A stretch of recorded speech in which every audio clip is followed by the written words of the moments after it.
자, 오늘은 우리 무더운 여름을 보내고 계시는 여러분들에게 우리 신앙의 본질에 대한 질문과 고민을 좀 도전하고요. 모임을 쉬고 있으니까, 그리고 또 훈련을 쉬고 있으니까 조금 이렇게 나태해질 만한 어떤 시간이기도 해서 오늘 여러분들이 긴장의 끈을 놓지 마시라고 오늘 여러분들에게 좀 이 내용을 전하려고 합니다. 여러분, 성도가 거듭났다고 해서 사람이 천사가 되는 것은 아닙니다. 그런데 적지 않은 사람들이 성령으로 거듭나면은 그 이후에 다시는 죄에서 멀어져 죄를 범하지 않는, 아니 그보다 조금 더 양보하면 죄를 좀 더 덜 짓게 되는 어떤 존재가 된다라고 그렇게 생각을 하시는 것 같아요. 그러나 거듭남이라고 하는 건 하나님께서 우리의 본질을 다시 창조해 내신다는 것을 우리가 제대로 알지 못하면은 바로 이 지점에서 굉장히 심각한 혼란이 찾아옵니다. 어떤 혼란이냐? 함부로 다른 성도들을 향해서 저 사람은 거듭난 사람이야, 또는 거듭나지 못한 사람이야 라고 그렇게 함부로 정죄하고 판단하거나, 또는 반대로 나는 거듭나지 못했어, 나는 거듭났어 하고 자기 구원의 여부에 대해 여러 가지 모양의 어떤 혼란을 빚을 수 있다 이 말입니다. 그래서 여러분 이 부분에 대해서 오늘 명확하게 여러분들과 좀 정리하고자 합니다. 우리가 지난 시간에 나누었던 그 조나단 에드워즈의 말을 인용하면서 거듭남에 대해서 우리 잠시 살폈는데, 조나단 에드워즈가 이런 이야기를 했죠. 거듭난 자의 의지라고 하는 것은 하나님께로 기울어진 성향 안에서 드러나는 행동이다. 그죠? 다시요. 거듭난 자의 의지는 하나님께로 기울어진 성향이 행동으로 표현된 것이다 라고 했습니다. 자, 그러니까 성도들의 내면이나 외면이나 우리 안에 여러 가지 일어나는 어떤 갈등이라든지 또는 신앙적인 어떤 어려움이라든지 저항이라든지 이런 것은 예수 믿다가 좋은 일도 있을 수 있고 또는 안 좋은 일도 있을 수 있다 차원에서의 그런 것이 아닙니다. 그런 것이 아니라 예수를 믿는다는 것은 예수를 나의 머리로 삼는다. 내 머리로 삼는다. 그러면 예수를 내 머리를 갈아치운 자들의 모임이죠, 교회는. 그렇기 때문에 그리스도 아름다운 이 연합 안에서 흘러나오는 실존입니다. 실제 사건입니다. 그래서 그 갈등, 예수 믿으면서 겪는 그 갈등, 또는 예수 믿으면서 나에게 찾아오는 그 어떤 저항이라고 하는 것은 믿는 자에 대한 어떤 실존이요, 실생활이요, 실제의 삶이라는 것이죠. 왜 그렇습니까? 우리는 예수 그리스도를 내 머리로 삼고 그리스도와 연합되어서 옛사람은 죽고 새 사람으로 다시 살아났기 때문이에요. 그러나 문제는 뭡니까? 옛사람은 죽고 새 사람으로 살지만 이 땅에 사는 동안 우리가 아담으로부터 물려받은 이 육체를 입고 있기 때문에 아직 우리는 소멸되지 않았습니다. 우리가 다 소멸되어 버린 것이 아니라 새 본성과 옛 본성이 내 안에서 끊임없이 긴장감을 유지하고, 때로는 이쪽이 밀리고 때로는 저쪽이 밀리면서 이 참 피곤한, 어떻게 보면 굉장히 피곤한 이 긴장의 끈을 놓을 수가 없는 것입니다. 자, 오늘 본문은 그 긴장의 실체를 우리에게 드러내 주는데, 방학 중에 여러분 긴장감을 놓치기 쉬운 그런 어떤 날들의 연속이지 않습니까?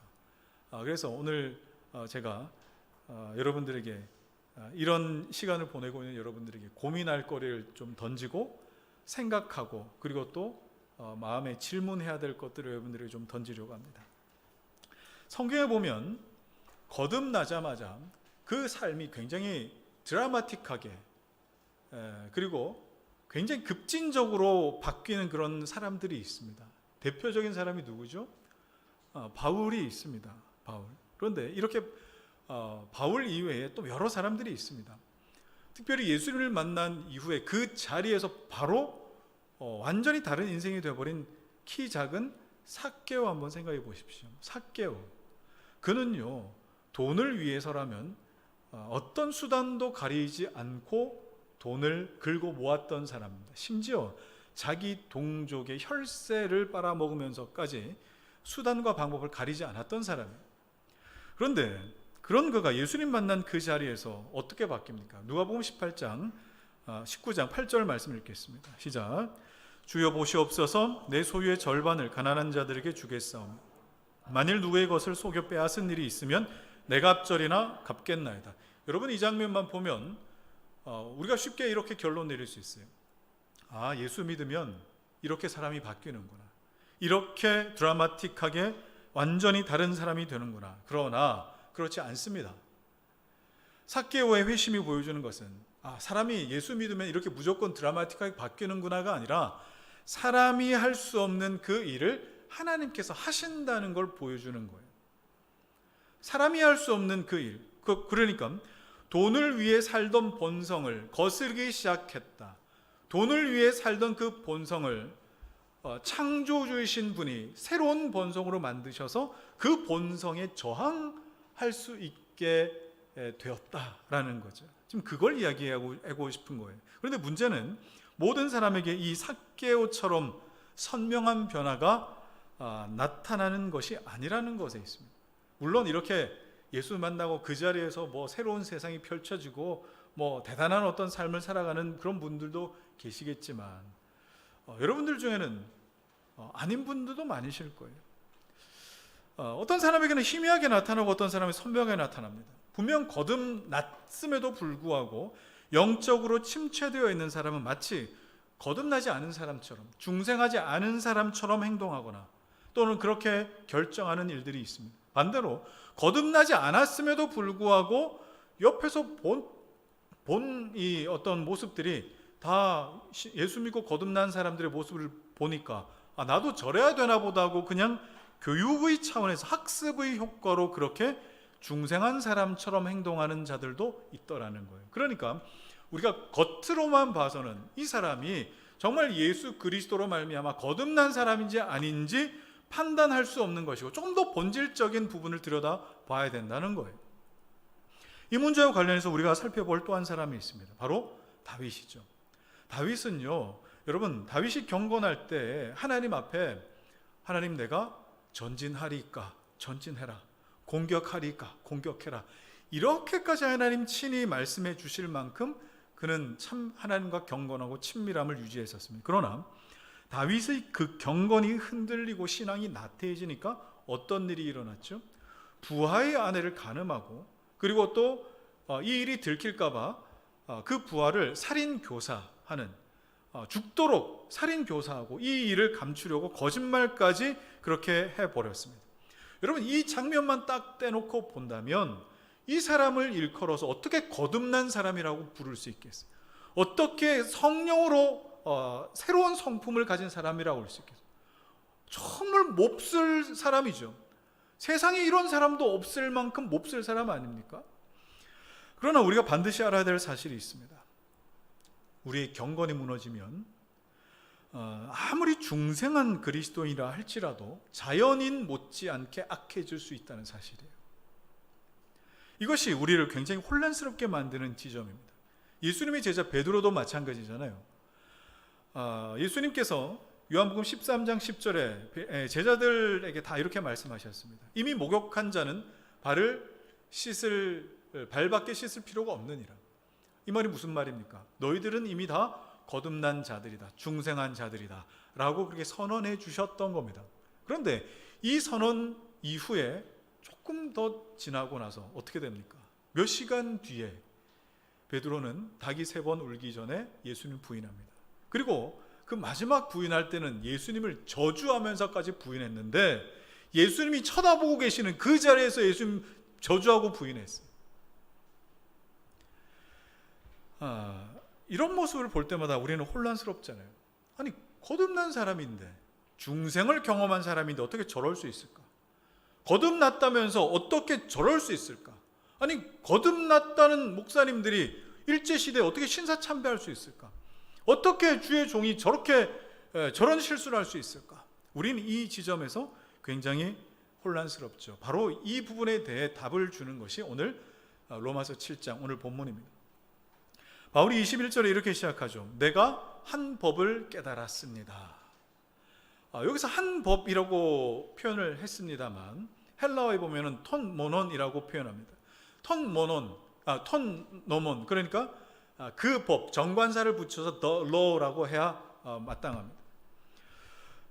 막연한 어떤 법 중에 한 법이 아니라 바울이 깨달은 어떤 특정한 법, 그 전에는 알지 못했던 예수 그리스도를 믿고 나서 믿음이 들어올 때에 깨달았던 그 법인 것입니다. 자, 그러면 그것이 뭔가? 곧 선을 행하기 원하는 나에게 악이 함께 있는 것이로다 라고 하죠. 선을 행하기 원하는 나에게 악이 함께 있다. 그러니까 나는 선을 행하기 원하는데 그런 내 안에 악도 함께 공존한다 라고 하는 것이 법이 되었습니다. 그런데 왜 거듭나기 전에는 이 사실을 몰랐을까? 이유는 단순합니다. 왜 그래요?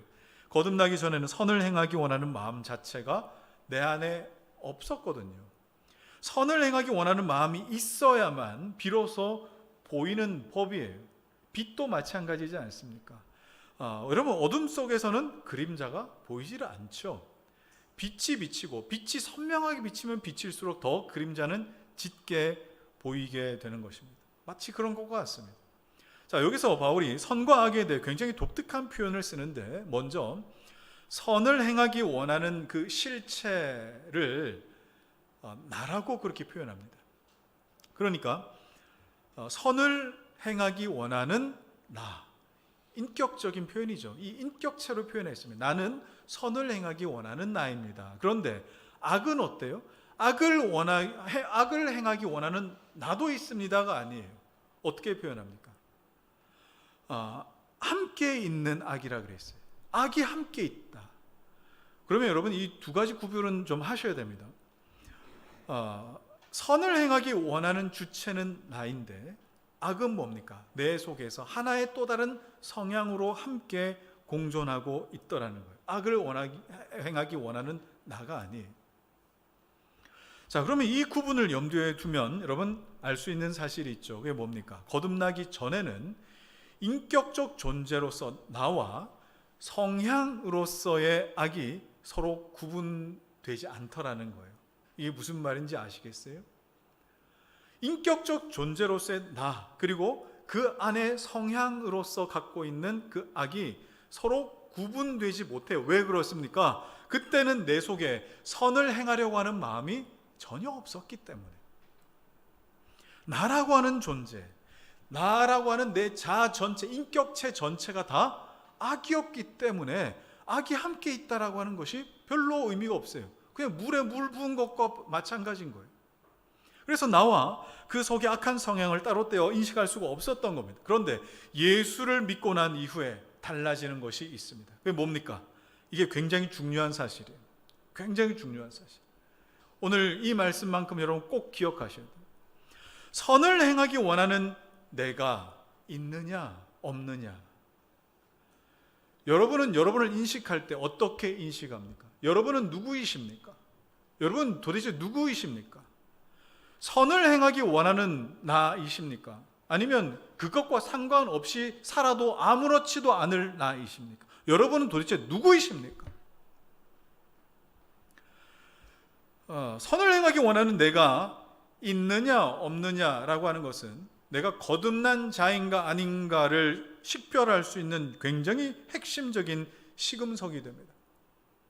사람이 거듭나고 선을 행하기 원하는 내가 하나님께서 내 안에 비로소 다시 창조해 내실 때에 그제야 나에게 악이 있었구나 라는 것을 알게 되는 거예요. 하나님께서 내 속에 빛을 비추실 때 그림자가 나에게 있었구나, 어두운 게 나에게 있었구나 하는 걸 알게 되는 것과 마찬가지입니다. 악이 거듭나기 이전에도 이미 있었던 겁니다.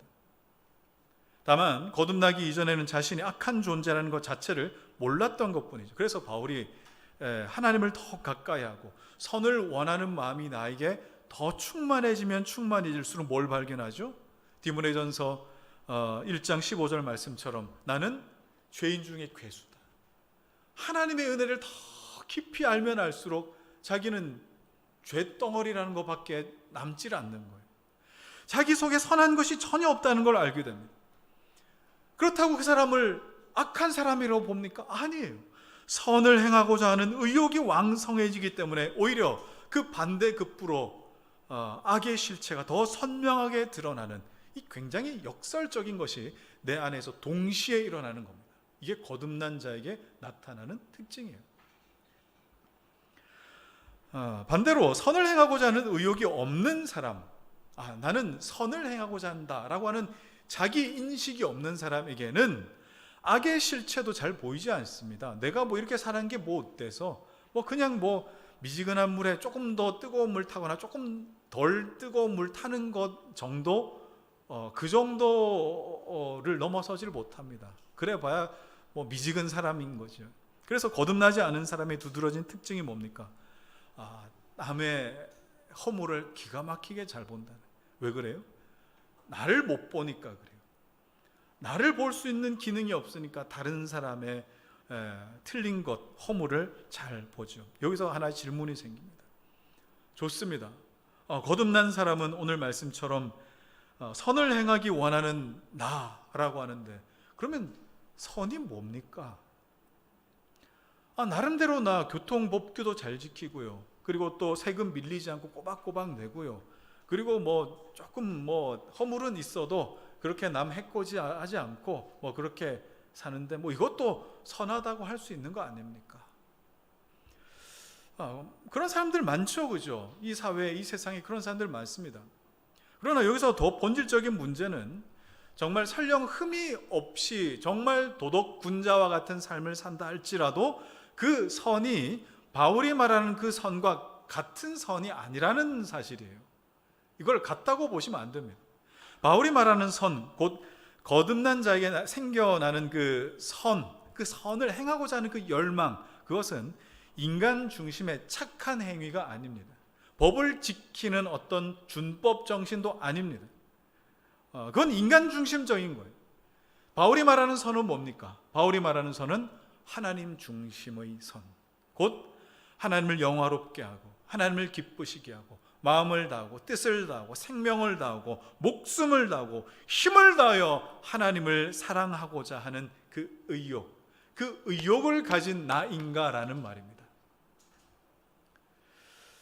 자연인에게도 윤리 도덕적으로 어떤 선한 행위는 있을 수 있습니다. 그러나 그것이 궁극적으로 하나님을 영화롭게 하려는 방향으로 갈 수 있느냐? 갈 수 없습니다. 그건 다 자기 만족이고 자기 이름을 드러내기 위한 어떤 것인 것이죠. 자, 이 선의 의미를 여러분 분명히 한다면 거듭남, 이 중생이 주고 있는 어떤 모습들이 우리 삶에 어떤 식으로 나타나는가 하는 것을 여러분 확실히 볼 수가 있습니다. 이게 다윗의 고백에 분명히 나타나 있습니다. 다윗이 시편 1편 2절에 이렇게 고백하죠. 자, 읽겠습니다. 시작. 오직 여호와의 율법을 즐거워하여 주야로 묵상하는도다. 자, 여러분 이 2절 통째, 이 2절 전체가 이 자체가 바로 선의 모습이에요. 선이에요. 중생하기 전에는 하나님의 말씀이 즐겁지 않습니다. 여호와의 율법을 즐거워할 수가 없습니다. 그런 기능이 없고 그런 귀가 없습니다. 그런데 예수님 오셔서 놀라운 일을 행하시죠. 예수님 오셔서 행하신 일을 두 가지로 정리하자면, 하나는 죄에서 자유를 주셨어요. 또 하나는 뭡니까? 율법에서 자유를 주셨어요. 근데 율법에서 자유를 주셨다 해가지고 여러분들이 오해하지 마셔야 될 것은, 그러면 구약의 율법은 이제 나와 상관없구나, 구약의 율법은 이제 더 이상 나는 지키지 않아도 되는 것이구나 라고 오늘날 많은 신앙인들이 그렇게 생각을 해요. 율법에서의 자유는 율법을 지키지 않아도 될 자유가 생긴 것이 아닙니다. 그것이 아니라 오히려 그 이전에는 억압이요, 그 이전에는 책임이요, 강제로만 느껴지던 하나님의 말씀, 하나님의 율법이 이제는 뭐예요? 즐거움으로 느껴지기 시작했다. 예수 그리스도 안에서 그것을 즐거이 지킬 수 있게 되더라, 묵상할 수 있게 되더라. 이게 뭐예요? 율법에서의 차이. 따라서 거듭난 사람에게 나타나는 특징은 율법이 즐거움이 되고요, 묵상의 대상이 됩니다. 주야로 묵상한다 그랬어요. 주야로 묵상한다는 것은 하루 왼종일, 아니 삶의 모든 영역에서 하나님의 말씀, 곧 하나님이 무엇을 기뻐하실까를 팝업처럼 자꾸 떠올리게 되는 기능이 생겼다, 능력이 생겼다는 뜻입니다. 그런데 다윗 한번 생각해 보면은 아주 좋은 예가 될 겁니다. 다윗은 자기는 이렇게 좋은 곳에 사는데 하나님의 법궤가 머무는 성전이 없어요. 그래서 내가 이걸 하나님의 법궤가 있는 성전을 지으면은 상 받겠다, 그래서 성전 짓는 겁니까? 아니죠. 내 삶이 불편한 거예요. 하나님의 법궤는 저렇게 천막 안에 있고 나는 이렇게 좋은 곳에 사는 것이 마음에 불편합니다. 그래서 하나님께 그 마음에 소망을 두죠. 성전을 짓게 해주십시오. 정치를 할 때도 마찬가지입니다. 전쟁을 할 때도 마찬가지죠. 하나님 가리일까 말이일까. 항상 다윗의 관심은 어떻게 하면 하나님의 뜻을 나타낼까요? 어떻게 하면 하나님 기뻐하실까요? 이걸 고민했던 겁니다.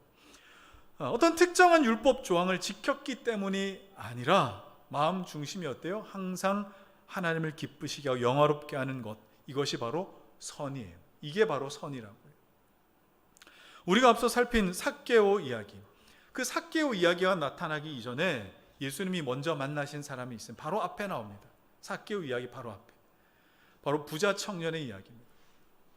부자 청년이 예수님을 찾아와서 어떻게 하여야 영생을 얻겠습니까? 라고 물었고, 예수님은 모든 계명을 다 지켜라 라고 그렇게 명령하셨죠. 주님의 그 말씀을 듣고, 주님, 제가 어렸을 때부터 안 지킨 계명이 없습니다. 다 지켜왔습니다. 그러자 예수님 뭐라고 하십니까? 18장 22절 읽겠습니다. 시작. 내게 아직도 한 가지 부족한 것이 있으니 내게 있는 것을 다 팔아 가난한 자들에게 나누어 주라. 그리하면 하늘에서 보화가 내게 있으리라. 그리고 와서 나를 따르라. 이 말씀을 하시고 그를 대하실 때에 이 부자 청년은 근심하고 예수님을 떠나버렸습니다. 여러분, 뭐 때문일까요? 돈이 아까워서였을까요? 그건 어떤 표면적인 부분입니다. 본질적인 건 뭡니까?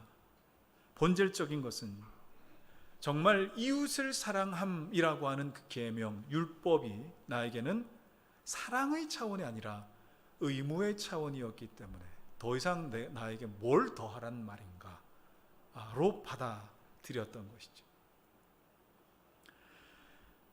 여러분, 이와 대조적으로 삭개오는 어떻습니까?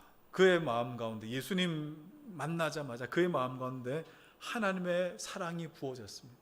믿음이 임했습니다. 그러자 율법은, 하나님을 사랑하고 이웃을 사랑하라고 하는 이 율법은 더 이상 자기 자신에게 억압이라든지 의무라든지 책임처럼 다가오지 않았어요. 어떻게 해요? 사랑으로 해석이 되기 시작했어요. 그래서 사랑에는요, 여러분, 인색함이 없습니다.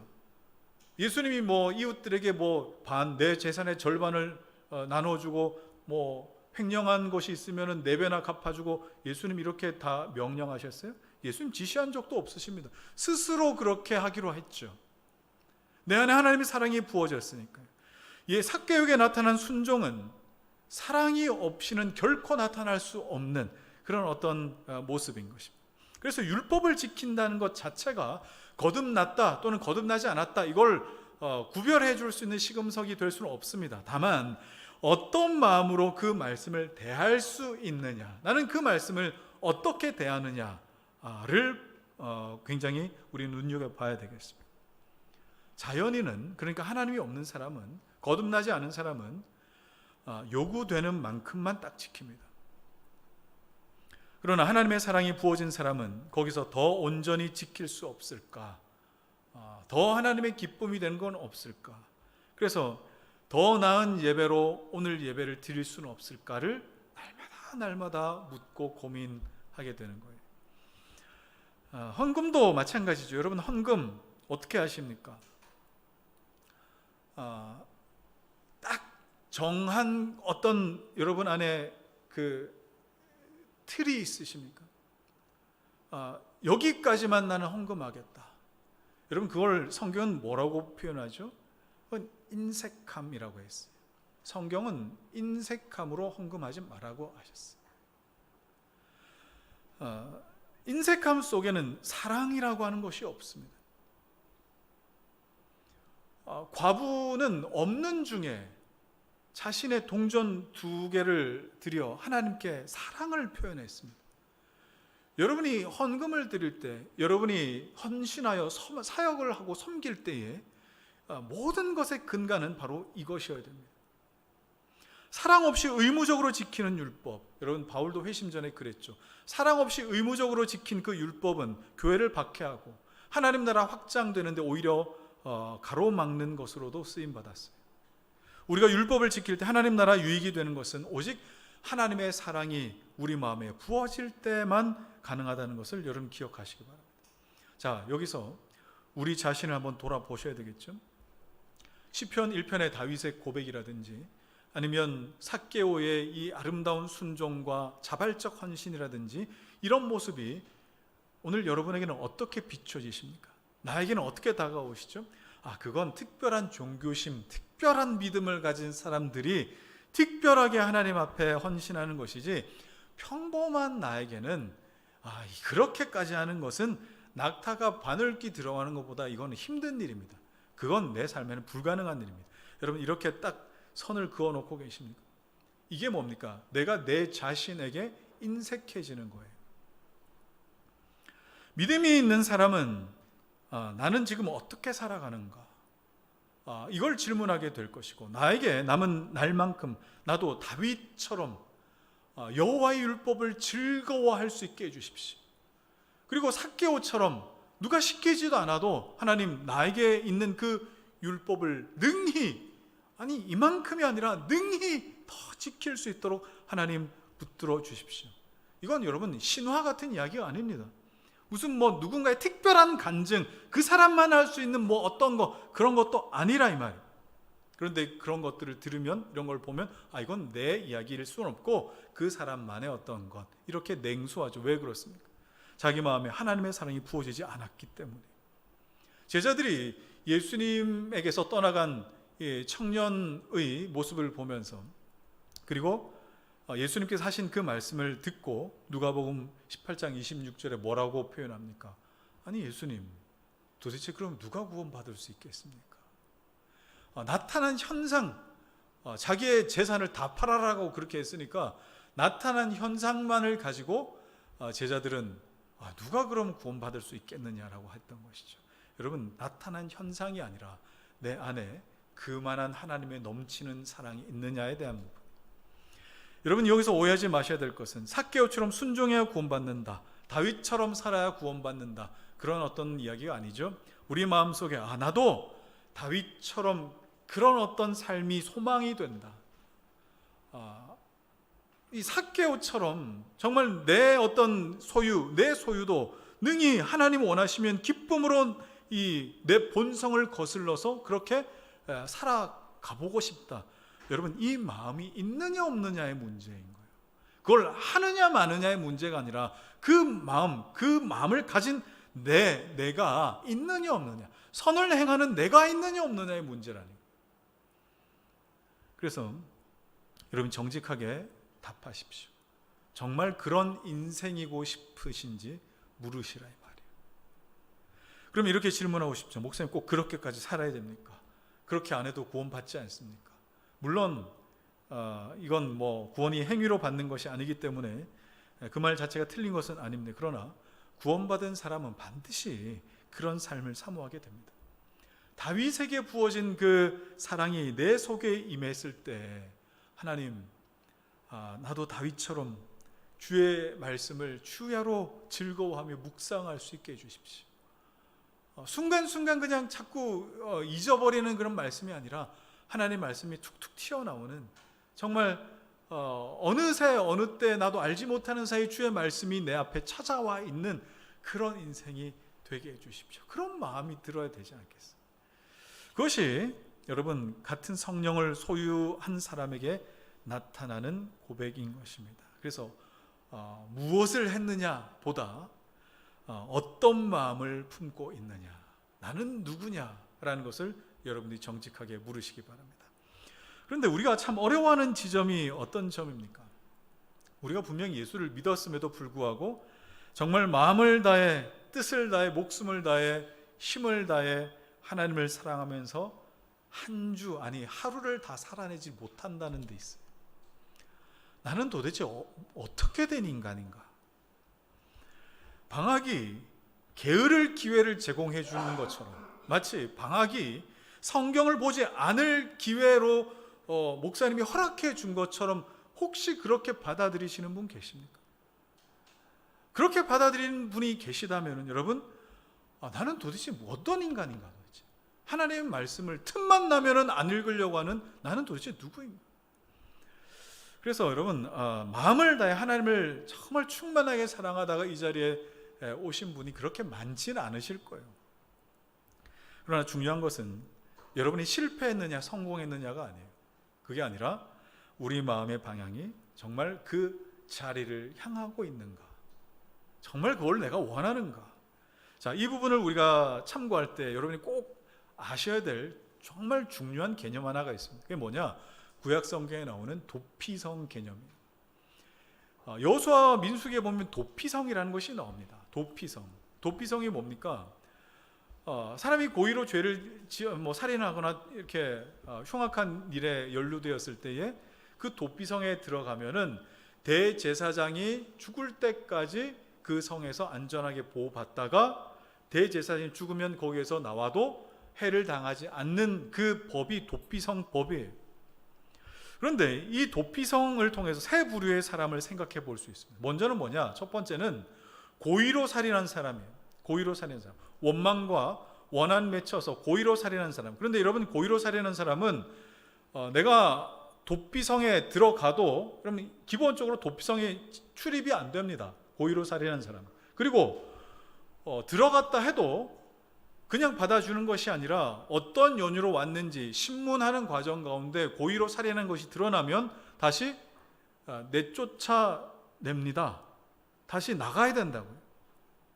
그럼 이걸 여러분 신학적으로 우리가 어떤 말씀의 교훈으로 따지자면은 하나님의 말씀 앞에 나는 그렇게 못 삽니다 하고 고의적으로 거절하고 회피하고 아예 율법을 거스르기로 마음 먹은 사람을 뜻하죠. 이 사람은 그런 사람.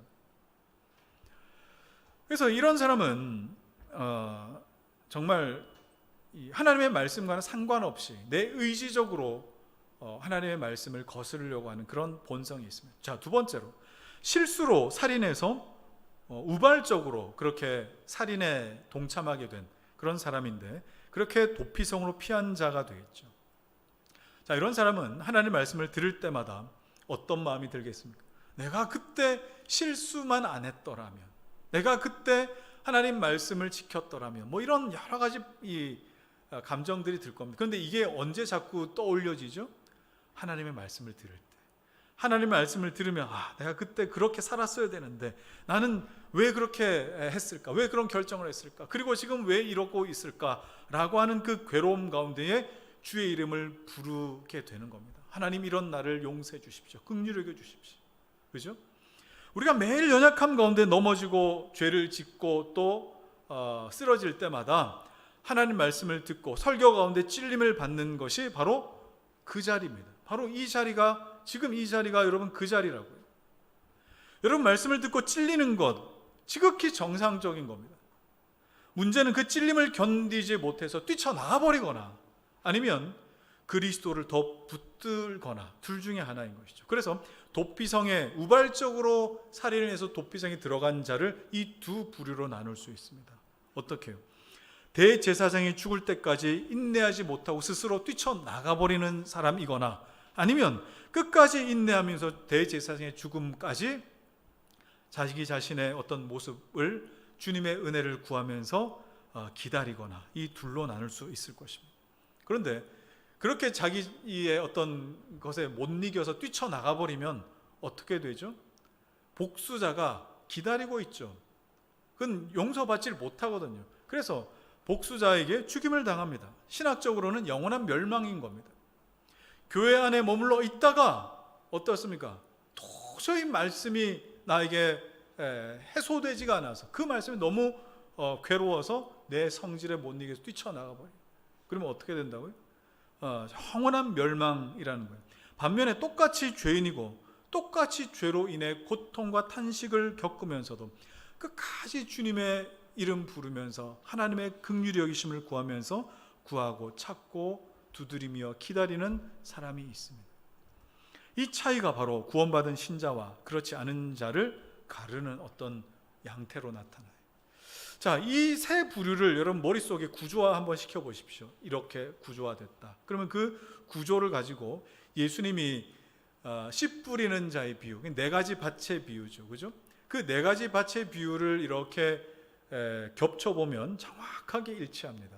여기는 셋이시고 여기는 넷인데 어떻게 일치합니까? 일치합니다. 먼저 고의로 살인한 첫 번째 부류는 어디에 해당되겠습니까? 그 네 밭 중에 길가에 뿌려진 씨앗이죠. 씨가 떨어져도 뿌리조차 내리지 못하고 새들이 와서 먹어버립니다. 하나님 말씀이 아무리 뿌려져도 하나님 말씀에 아예 관심이 없어요. 하나님 말씀에 관심이 없고 오히려 적대적입니다. 앞에서 얼마나 이 목대를 세우고 목청껏 설교를 해도 귀담아 듣지도 않고 양심의 가책도 느끼지 않고 그 말씀대로 살아야 된다라고는 그 최소한의 어떤 교훈조차도 받지 않는 그런 어떤 상태인 것이죠. 두 번째 부류는 뭡니까? 두 번째 부류는 도피성에서 대제사장의 죽음을 기다리지 못한 채 자기 성질대로 그냥 뛰쳐나가 버리는, 여기는 돌밭과 가시떨기에 해당됩니다. 여러분, 돌밭은 어때요? 자, 돌밭 마태복음 13장 20절 21절을 읽어주시기 바랍니다. 시작. 말씀을 듣고 즉시 기쁨으로 받되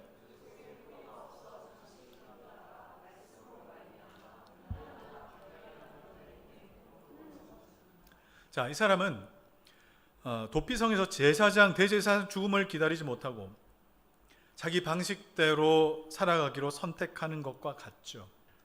그 속에 뿌리가 없어서 잠시 견디다가 말씀이 너무 나를 치고 흔들어대는 게 괴로우니까 그냥 뽑혀져 나가는 거예요.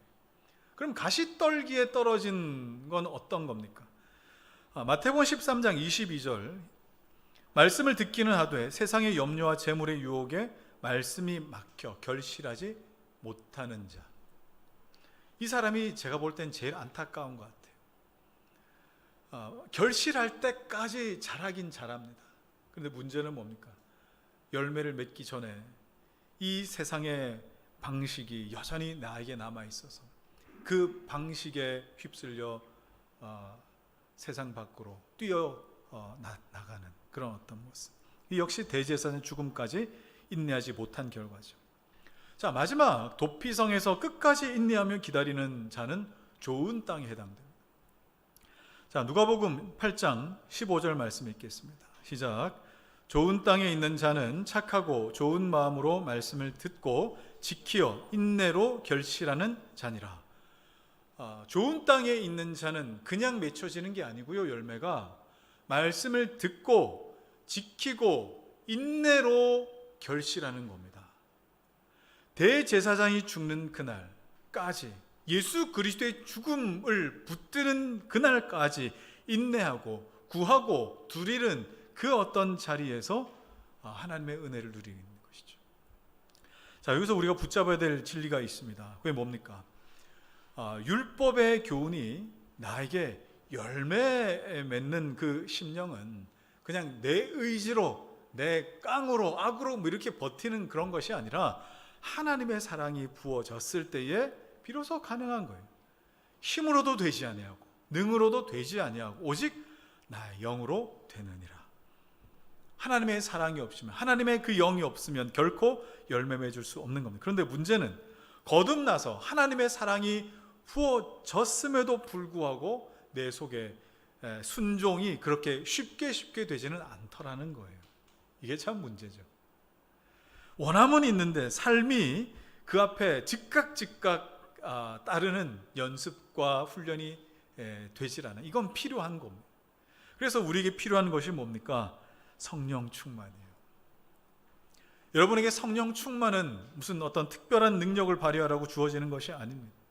우리에게 원하는 선은 있는데, 내가 선을 행하기 원하는 것은 분명한데 성령께서 이끌지 않으시면은 나는 내 힘이라고 하는 것은, 내 의지라고 하는 것은 너무나 빈약해서 성령께서 도우시기를 구하는 것. 힘으로 능으로 아니라 오직 나의 영으로 되느니라. 그래서 성령 충만이 없으면 여러분 신앙생활이 자꾸 어떻게 유지만 되는지 아세요? 성령 충만이 없으면 내 마음에 원함만 계속 있고 뭐가 없지요? 열매를 맺지 못하는 괴로운 상태가 계속 진행됩니다. 여러분 계속 그 신앙생활 하고 싶으세요? 원함만 계속 있고 열매가 없는 그 삶. 이걸 여러분 뭐라고 부릅니까? 영적 침체라고 불러요. 분명 나는 원함은 있는데 왜 열매가 없을까? 여러분 질문하셔야 돼요.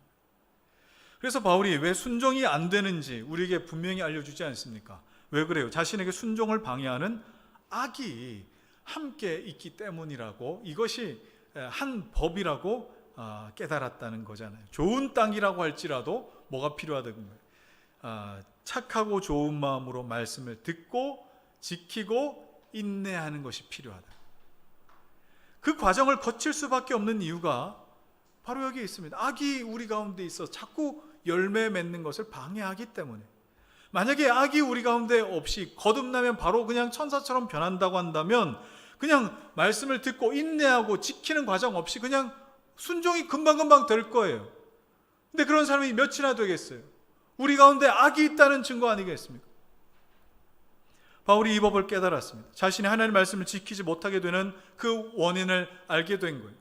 마음과 뜻과 힘과 생명과 지혜를 다해서 내 하나님을 사랑하고자 하는, 내 하나님의 영광을 위해 살고자 하는 열망이 분명히 나에게 있음에도 불구하고 그렇게 살지 못하도록 자신을 끊임없이 붙들고 회유하고 그리고 또 항상 고발하는 그 악이 항상 함께 있다는 겁니다. 하나님을 알지 못할 때에는 이 사실을 몰랐어요. 그냥 좋을 때도 있고 나쁠 때도 있는 줄 알았어요.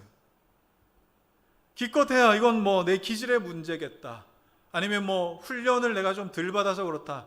많이 받아서 그렇다. 아니면 나는 그런 걸 배운 적 없어서 그렇다. 이렇게 생각했을지도 몰라. 이건 여러분 사실 변명에 지나지 않습니다. 바울이 단호하게 말하죠. 그건 기질의 문제도 아니다. 그건 교육 차원의 문제도 아니고 그건 훈련의 문제도 아니라 내 속에 있는 악의 문제다라는 거예요. 하나님을 온전히 사랑하고 싶은 마음이 생긴 이후에 이 죄와 악에 대한 이해는 내 안에서 완전히 달라집니다. 그 이전과 똑같을 수 없습니다. 완전히 달라집니다. 이건 도덕적인 어떤 기질의 문제가 아니라 하나님께 원수되는, 하나님에게 원수가 되는 그 본성이 내 안에 있다는 사실을 비로소 감지하게 되는 거예요. 여러분, 그 감지하게 되는 것이 여러분에게 복인 줄 믿으시기 바랍니다. 감지되는 것이 여러분 복이에요. 마치 빛이 들어올 때에 내 속에 이런 것들이 있었어? 내 속에 어둠이 있었던 거야? 하고 인식하게 되는 것과 같습니다. 그런데 참 흥미로운 사실은 선을 행하고자 하는 마음이 들어올 때에 그 순간부터 이 악함이 우리의 모든 선한 기능을 자꾸 약화시키기 시작한다는 거예요. 자, 이런 특징은 거듭난 성도들에게는 굉장히 잘 느껴지는 부분이겠죠. 성령으로 거듭나지 못한 사람은요, 선을 행하고자 하는 그 마음이 없기 때문에 내가 이렇게 살아도 저렇게 살아도 크게 나에게 특별한 의미를 주지 않습니다. 그럼 여러분 이건 어떻습니까? 이건 하나님을 기쁘시게 하고자 하는 그 열망이 나에게는 정말 털끝만큼도 없다는 그런 어떤 모습이겠죠. 그런 열망이 없으니까 그것을 가로막는 악의 실체 또한 느끼지 못하는 것이 당연한 겁니다. 그러나 거듭난 자에게는 하나님의 사랑이 부어지고 하나님 주시는 그 믿음이 부어지기 시작할 때에 하나님을 사랑하려고 하는 그 마음이 그냥 교회에 와서 나타나는 것이 아니라 내 삶의 전방위적으로 하나님을 사랑하는 어떤 표현들이 막 드러납니다. 마구마구 드러납니다. 그때 우리는 정말 알게 돼요. 나에게는 정말 하나님 앞에 선한 것이 정말 없구나. 정말 털끝만큼도 없구나. 자, 또한 흥미로운 점은 이 악이 자기 욕심과 자기 이름, 명예를 위한 일을 할 때에는 굉장히 민첩하게 작동을 하더라는 사실입니다. 거듭나기 전에는 우리가 자신의 육신의 욕망을 위해서 살아가죠. 돈을 벌기 위해, 내 이름을 높이기 위해 이런저런 모양으로 살아갑니다. 그런데 그때는 얼마나 내 행동이 민첩한지 몰라요. 얼마나 내 결정이 빠른지 몰라요. 자기 이익과 만족, 어떻게 투자하면 돈을 많이 벌 수 있을까? 지금 뭐가 유행이더라? 우리 자식을 어떻게 하면 좋겠다? 이런 거에 대해서는 막 머리가 잘 돌아갑니다. 민첩합니다. 여러분, 이게 어떻게 보면은 이 자기 사랑에 대한 악의 실체거든요. 그러나 바울이 말하죠. 로마서 14장 23절에 믿음으로 하지 않는 그것은 아무리 도덕적이고 부지런해 보여도 뭐라고요? 그건 죄라고요. 예수를 믿기 전에 내 이름과 명예를 위해 일할 때 그토록 부지런했고 머리가 잘 돌아갔고 성공 위해 일할 때는 그토록 먹지도 않고 자지도 않고 그렇게 열심히 일했던 그런 어떤 모습, 그런 열심, 그런 나의 어떤 기능들이 정작 하나님 사랑하는 마음이 들어오고 나서 나를 위해 살아가는 그 모습을 살아가려고 할 때 이상하게도 이게 잘 안 되더라는 거예요. 여러분, 그런 거 느끼신 적 있으십니까? 하나님을 사랑하는 마음이 들어오고 나서 나를 위해 열심히 했던 그 어떤 부분들에 질문이 자꾸 생기기 시작합니다. 이렇게 살아도 되는 걸까? 그리고 조금 더 나가면 이렇게 질문이 생기죠. 하나님을 사랑하는 것에는 왜 이렇게 나는 열정을 못 낼까? 하나님을 섬기는 일에는 나를 위해 돈 벌고 우리 자식을 위해 희생하는 것만큼 나는 왜 이렇게 못할까? 이제 여기까지 이제 가는 겁니다. 그래서 괴로운 거죠. 나는 도대체 누굴까? 괴로운 거예요. 바울 자신의 고백에서 이 사실이 드러납니다. 바울은 거듭나기 이전에 율법의 의로는 흠이 없는 자라. 빌립보 3장 6절에는 율법의 의로는 흠이 없다 그랬어요. 율법의 의로 흠이 없다는 이 말은 자기 의와 명예를 위해 율법을 지킬 때에는 어떻게 그렇게 내 육신이 기쁨으로 그 일을 감당하게 됐는지 모르겠더라는 거예요. 그런 하나님을 기쁘시게 하는 새로운 본성이 들어오고 나서 그 동기로 내가 선을 행하고자 하면 내 속에, 자기 속에 그것을 저항하는 낯선 실체가 느껴지기 시작하더라는 거예요. 우리 집에 또 다른 누군가가 살고 있는 것 같은 거예요. 하나님을 선하게 섬기고자 하는 이 내 마음 가운데 그것에 동참하지 않는 열정을 쉽게 만드는 어떤 마음이 함께 공존하는 거예요. 예전엔 자기 명예 위에 율법을 지킬 때 모든 사람들에게 존경받고, 야, 정말 열심히 하는구나, 정말 최선을 다하는구나, 정말 탁월하다, 이 소리 들으면서 열정적으로 자기 자신을 움직여 왔죠. 그런데 하나님을 기쁘시게 해드리려고 하니까 하나부터 10까지 사사건건 마음에 들지 않는 거예요. 이거 나 위한 거 아니야? 이건 내 영광 받으려고 이렇게 결정한 거 아닌가? 하는 하나부터 10까지 내 어떤 부분에 걸리는 것들이 막 생겨나기 시작해요. 그래서 바울은 22절부터 24절까지 이 상황 가운데 이렇게 고백하는 겁니다. 다시 한번 읽읍시다. 시작. 내 속사람으로는 하나님의 법을 즐거워하되 내 지체 속에서 한 다른 법이 내 지체 속에 있는 죄의 법으로 나를 사로잡는 것을 보는도다. 오라, 나는 곤고한 사람이로다. 이 사망의 몸에서 누가 나를 건져내랴. 여러분, 바울은 분명히 하나님의 법을 즐거워하는 속사람을 느끼고 있습니다. 선을 행하기 원하는 나는 알고 있는 겁니다. 설교를 듣고 성경을 읽으면서 시편에서 다윗이 고백했던 그 고백을 나도 소망하면서 나도 주야로 주의 말씀을 즐거워하며 묵상할 수 있기를 나도 원하는 겁니다. 그런데 그 속에 동시에 뭔가가 자꾸 감지되는 거죠. 그죠? 다른 법이 마음의 법과 싸우고 지체 속에 있는 죄의 법이 자기 자신을 자꾸 폄하하고 자기 자신을 자꾸 끌어내리는 것을 보게 됩니다. 여러분 어떠시죠? 우리는 예수 믿기 이전에 육신의 욕망, 육신의 성공, 육신의 안락함, 또는 내 자녀들의 어떤 성공, 그런 걸 위해서라면 가리지 않고 아끼지 않고 나는 그렇게 삽니다. 여러분, 그것이 자연인의 특징입니다. 성공을 위해서라면 모든 걸 걸고 덤벼듭니다. 그런데 거듭난 이후에 정말 하나님 기뻐하시는 것이 무엇인가와 끊임없이 내 만족과 유익을 위한 어떤 것이 끊임없이 나에게서 충돌하기 시작합니다. 바울을 죄의 법으로 사로잡는 그 다른 법은요, 하나님을 사랑하지 못하게 하고 하나님을 알지 못하게 만드는 그런 법입니다. 이 법이 그러면 마귀가 주는 법이었는가? 아니요. 이전에도 있었던 거라니까요. 이전에도 나와 함께 늘 함께 있었던 그 법이었으나 하나님의 법을 즐거워하는 마음이 들어오면서부터 그 실체가 비로소 드러나는 겁니다. 예수님 오실 때도 마찬가지잖아요. 예수님 오시기 이전에 바리새인과 서기관들과 당시 율법 선생들 다 어땠습니까?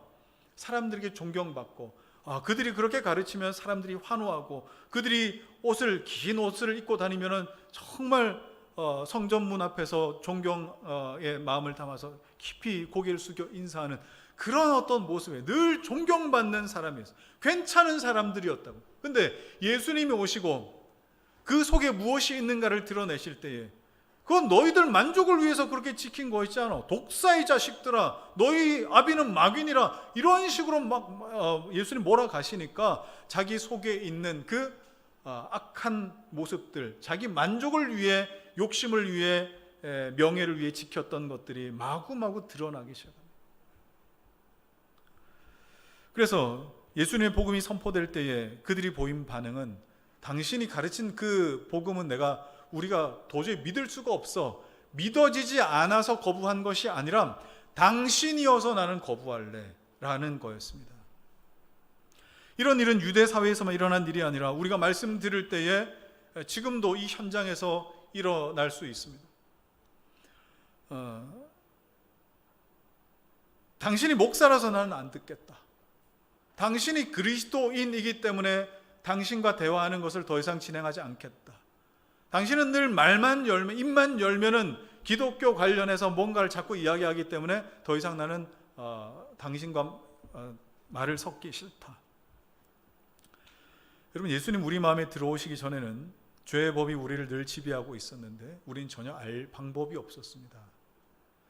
마치 바리새인과 율법 교사들이 스스로 괜찮은 사람이라고 여기며 그리고 다른 사람들도 그렇게 생각하고 산 것도 같은 원리이겠습니다. 그러나 예수님 마음에 들어오시고 나면 우리 안에 그렇게 신앙생활 해왔다는 그 어떤 모습들이 마구마구 드러나기 시작합니다. 선을 행하기 원하는 마음이 없었던 그 시절에 내 속에 바리새인이 들어앉아 있다는 사실을 비로소 발견하는 것이죠. 사실 바리새인들과 사두개인들 율법을 지키려 했던 그 마음의 본질, 그걸 가만히 보면은 하나님을 사랑하는 방법이 아니라 스스로 의로워지려고 자기의 성공과 자기의 명예를 추구하기 위함이었습니다. 그런데 그리스도의 복음이 들어올 때에 내 마음이 어떻습니까? 그것이 정말 거짓이라는 것을 다 드러내시죠. 바리새인과 서기관들은 이걸 견딜 수가 없었습니다. 얼만큼 견디지 못했죠? 예수님을 십자가에 못 박아야 할 만큼 견디지 못했습니다. 못 박아야 해소가 되었던 그런 내용이었어요. 자, 그렇다면 결국 저와 여러분 속에 있는 죄라고 하는 것은, 이 악이라고 하는 것은 선을 원하는 내가 하나님을 마음 다하고 뜻을 다하고 힘을 다해 사랑하고자 할 때에 그 사랑하고자 하는 그 마음을 십자가에 못 박아 죽이기까지 하는 실체가 바로 죄와 악인 거예요. 이 실상을 알게 될 때에 바울은 24절에서 뭐라고 탄식합니까? 오라 나는 곤고한 사람이로다. 이 사망의 몸에서 누가 나를 건져내랴. 내 속에 바리새인이 들어앉아 있었구나.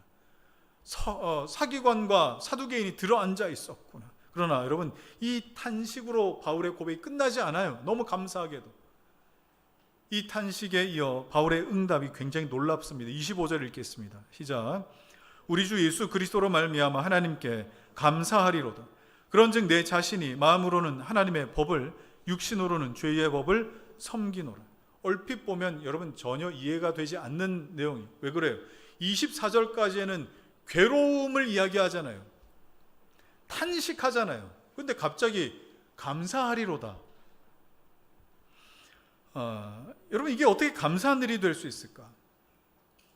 바울이 감사하는 이유는 자신이 거듭남으로 말미암아 이제는 더 이상 죄의 법과 함께하지 않고 죄의 법과 더불어 싸울 수 있게 되었기 때문에요. 그게 감사한 거예요. 하나님의 사랑이 없으면 여러분 죄와 더불어 싸우지 않습니다. 뭐 보여야 싸우죠. 뭐 내 속에 뭐 죄가 있는지 악이 있는지 뭐 보이질 않는데 어떻게 싸웁니까? 그러니까 적당하게 그냥 뭐 듣는 희미한 것으로 그냥 타협하며 넘어갑니다. 바울이 감사한 것은 자신을 끊임없이 죄 아래로 끄집어내리려고 하는 그 악에 내가 동의할 수 없게 되었다는 이 사실에 감사하고, 그리고 그로 인해 괴로워할 수 있게 되었다는 그 사실로 감사하는 거예요. 이 사실로 괴로워할 수 있다는 것에 대해 그 자체가 감사해요. 여러분, 이것은 아무에게나 주어지는 은혜가 아니에요. 오직 거듭난 자에게만 주어지는 은혜인 줄 여러분 믿으시기 바랍니다. 이제 말씀 정리하겠습니다. 자, 오늘 말씀이 편안하게 방학을 보내고 있는 여러분에게 그렇게 또 편안하게 여러분들을 두지 않은 말씀처럼 들려졌을지 모르겠습니다. 여러분은 여러분 스스로를 어떻게 발견하십니까? 하나님을 더 사랑하고 하나님을 영화롭게 하고 싶은 그 열망이 가득하지만 정말 내 뜻대로 되지 않아서 내 속에 있는 다른 법을 발견해서 오라나는 곤고한 사람이로다. 이 사망의 법에서 누가 나를 건져내랴? 나는 어떻게 된 인간일까? 나는 왜 이럴까 도대체? 이렇게 그냥 자기 비하적인 어떤 탄식이 아니라 하나님을 더 사랑하고 싶은 차원에서의 탄식이에요. 이런 탄식이 나에게 있느냐? 이런 탄식을 가진 사람은 히브리서 기자의 말대로 히브리 12장 4절처럼 죄와 싸우되 아직 피 흘리기까지는 대항하지 아니하고를 거절합니다. 피 흘리기까지 싸울 만큼 반드시 내 속에 이 악을 본 사람은 이런 어떤 싸움에 동참하게 되는 거지. 그런데 오늘날 기독교인의 삶 속에 이렇게 치열하게 죄와 더불어 악과 더불어 대항하려고 하는 그 저항감 같은 것들이 있느냐 이 말이에요. 우리가 주의 이름을 부르며 탄식하는 그 이유는 이 싸움이 나에게는 너무나 힘들고 고통스러워서 주의 이름 부르는 겁니다. 분명히 말씀드립니다. 그리스도인은 죄를 짓지 않는 사람이 아닙니다. 그리스도인은 죄와 싸우는 사람입니다. 죄를 안 짓겠다고 여러분 생각하지 마시고 죄와 싸우겠다고 덤벼드셔야 돼요. 넘어져도 싸우십시오. 넘어져도 다시 일어나서 또 싸우고 결코 항복하지 마십시오. 우리의 죄가 막 파도처럼 밀려올 때 적당히 타협하고 뭐 그냥 이번에는 어쩔 수 없었다 정도가 아니라 그리스도인의 그 안에 내 선을 행하기 원하는 내가 있다라고 한다면 하나님을 마음을 다하고 뜻을 다하고 목숨을 다하고 힘을 다하여 사랑하고자 하는 그 마음을 성령께서 그냥 두지 않으신다는 것을 여러분 기억하시기 바랍니다. 오라 나는 곤고한 사람이로다. 이 사망의 몸에서 누가 나를 건져내랴. 이 탄식이 여러분에게 있기를 주의 이름으로 축원합니다.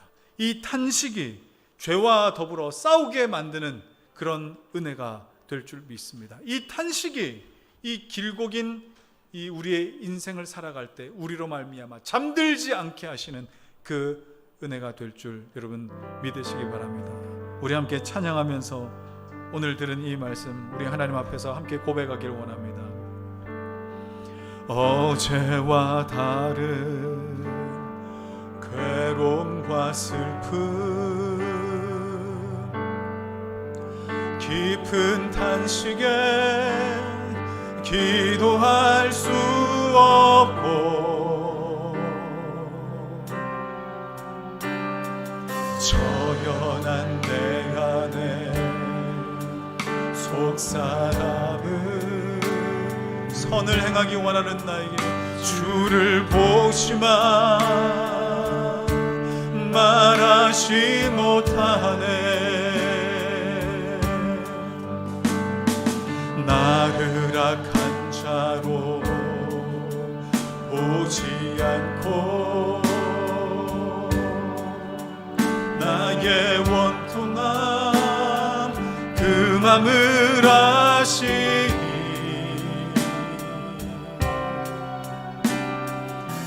오직 나의 주 내 주의 사랑이 우리를 그냥 두지 않으시죠. 속사람을 고쳐주시네. 주의 사랑이 목마름 채우고 주의 위로가 눈물을 닦으니 주님의 은혜가 필요한 이 땅에서 이곳에서 주와 함께 노래하리라. 주의 사랑이 목마름 채우고 주의 사랑이 목마름 채우고 주의 위로가 눈물을 닦으니 주님의 은혜가 필요한 이 땅에서 이곳에서 주와 함께 노래하리라.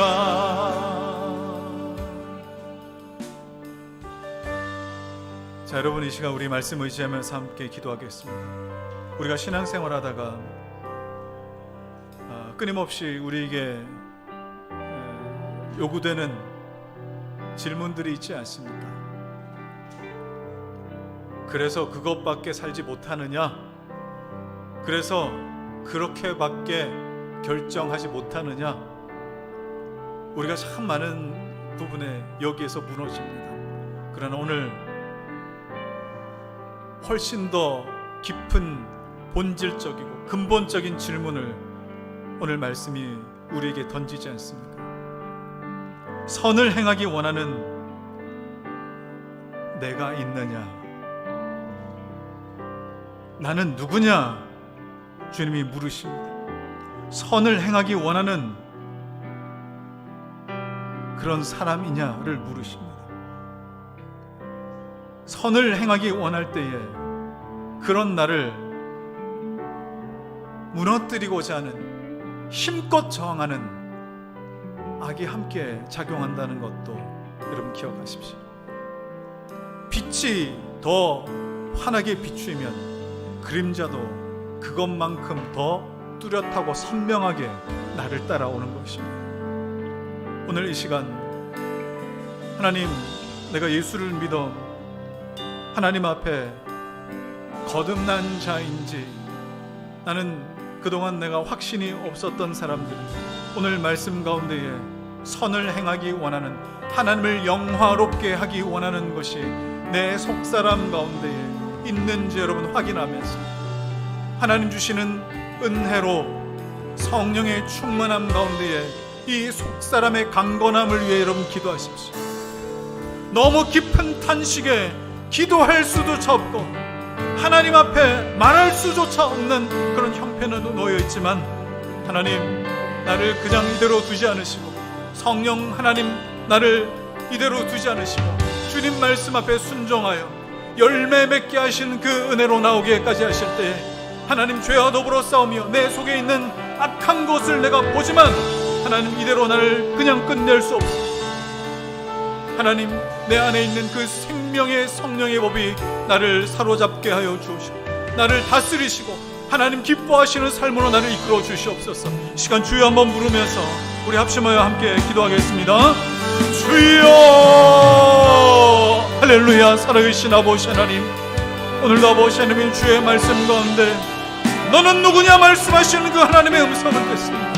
하나님, 선을 행하기 원하는 나임을 하나님 오늘 우리가 진실함으로 정직함으로 하나님 앞에 고백하는 하나님 우리 사랑하는 성도들, 하나님 그들의 삶을 위로하시며 그들의 영혼을 강건케 하시며 하나님 그들의 삶을 아버지 하나님 그냥 두지 마시며 성령으로 하나님 충만케 하여 주시옵소서. 하나님의 영이 아니고서는 이런 유가 나오지 못한다고 하셨는데 하나님 내 삶에 하나님의 말씀과 성령이 하나님 내 안에 참으로 아버지 하나님 기쁨이 되게 하여 주옵소서. 주의 율법이 아버지 나에게 기쁨이 되어서 주야로 묵상함이 되는 은혜가 있게 하여 주시고 아버지 하나님이여 정말 주의 말씀이 나에게 즐거움이 될 때에 하나님의 말씀이 호련히 나를 인도해 가시는 그 은혜가 하나님 나에게 가득할 수 있도록 주여 도와주시옵소서. 오 아버지 하나님, 주께서 아버지 하나님이여 이 지점에서 이 고민을 하고 이 갈등 가운데 피 흘리기까지 죄와 더불어 싸우는 우리 성도들을 그냥 두지 않아 하시며 하나님과 더불어 아버지 하나님 정말 승리하는 자리 가운데에 하나님 정말 주와 더불어서 아버지 하나님 이기는 그 자리까지 가운데 아버지 하나님 끝까지 견디는 그 자리로 아버지 하나님 나아갈 수 있도록 주여 도와주옵소서. 오 아버지 하나님, 이 일을 우리 가운데 행하실 우리 주님을 찬양합니다. 이 일을 우리 가운데 행하실 우리 주님을 기대합니다. 하나님 오늘 말씀을 듣고 주 앞에 아버지 하나님 이 소망을 가진 자들, 내 안에 이 선한 소망을 가진 자들이 주 앞에 이 귀하고 복된 삶을 살아갈 수 있도록 도와주시옵소서.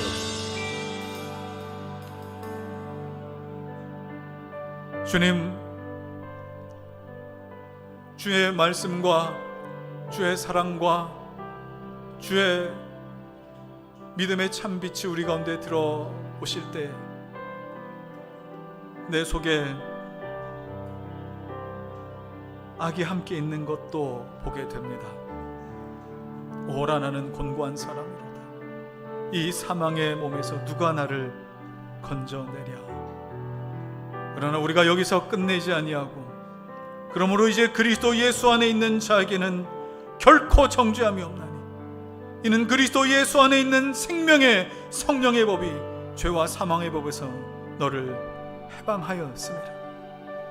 하나님, 이 소망을 가지고 이 땅 살아가는 사랑하는 성도들에게 날마다 성령으로 충만케 하시고 성령께서 말하게 하심과 결정하게 하심과 인도하심과 또 그렇게 사라지는 용기를 주심과 또 그렇게 주님 앞에 이 삶을 감당하기로 소망하는 그 담대함을 주실 때에 주님 기뻐하시는 것을 날마다 고민하고 주의 영화로움을 위해 살아가는 복된 성도들 되게 하여 주시옵소서. 이제는 우리 주 예수 그리스도의 은혜와 하나님의 사랑과 성령의 교통하심,